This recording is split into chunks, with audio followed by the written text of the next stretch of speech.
nuestro grupo va a empezar su exposición sobre el relato. El tema sería realizar una breve explicación de un relato utilizando todas las estrategias de comunicación oral. Nuestro relato es el retrato de Oval. En esta historia o en este relato los personajes son el pintor, la esposa del pintor, el hombre que llega a la casa, que es aquel que narra la historia, y el sirviente del hombre. El retrato de Oval es un libro del escritor Edgar Allan Poe, que fue escrita en el año de 1842. A continuación, mi compañero David nos va a dar una breve narración sobre este relato. Bueno, el resumen de un retrato oval. En esta historia tan interesante del escritor famoso Edgar Allan Poe, nos narra de la historia sobre un hombre que fue herido y estaba con su sirviente perdido durante la noche. No sabía a dónde ir hasta que se toca con un gran castillo que decide entrar a pasar la noche. Pero cuando entraron pensaron que estaba abatido, pero la verdad era un castillo abandonado. Pero este castillo no estaba feo, sino más bien estaba muy decorado, con tapices muy coloridos y además de esto, había muchísimos cuadros de pinturas que estaban en las paredes. Pero como este hombre estaba herido, decide irse a descansar a una de las habitaciones.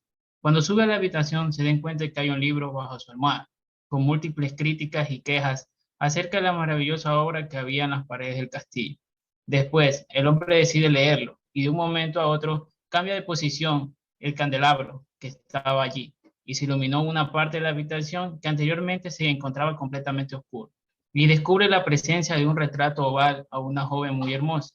Y así comienza a leer la historia de esta mujer para saber qué era lo que realmente había pasado en esta casa. Comenzó a leer aquel libro y se enteró que era una hermosa mujer que se había enamorado de un pintor y luego se casaron. Pero su esposo siempre vivía su pasión de pintar y pintar cuadros y a ella le gustaba todo tipo de profesiones, excepto el arte lo detestaba. Y aparte que alejaba de su esposo porque él solo se dedicaba a pintar todo el tiempo.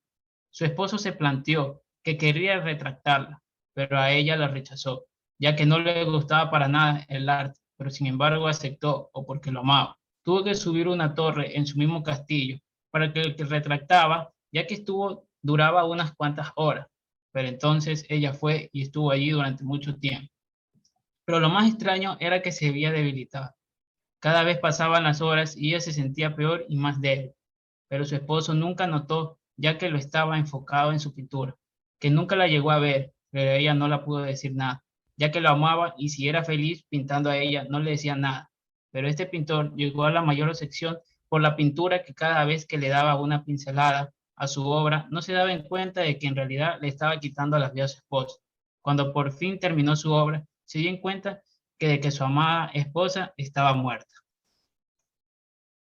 Un análisis de lo que es esto, de esta obra del retrato oval, es que en una magnífica obra se nos muestra el relato de una mujer que se retrataba por su esposo, y a medida que la va pintando, su vida desapareció en un juego de imágenes literarias, en la que se reflejaba el desvanecimiento y el florecimiento de una mujer que cobra vida en la pintura. La vida y la muerte se pueden observar en diferentes espacios, la vida dentro del cuadro y la mujer en su exterior. Además, resulta muy interesante la manera en la que es narrada, y ya que le agrega mucho suspenso y se quiere algo de terror a esta historia. Por otro lado, el actor se vale en descripciones que se van enlazando en el discurso entretejiendo de la historia. Nos encontramos con un hombre herido a medianoche, con un castillo abandonado, sirvientes, unos cuadros en la pared muy llamativos y una hermosa decoración. La moraleja que nos deja de esta gran obra es que nos revela que la vida a través de la muerte es reflejada en una imagen, en una pintura. Aquí manifiesta las diferentes perspectivas acerca de lo que es el arte y el amor. Gracias.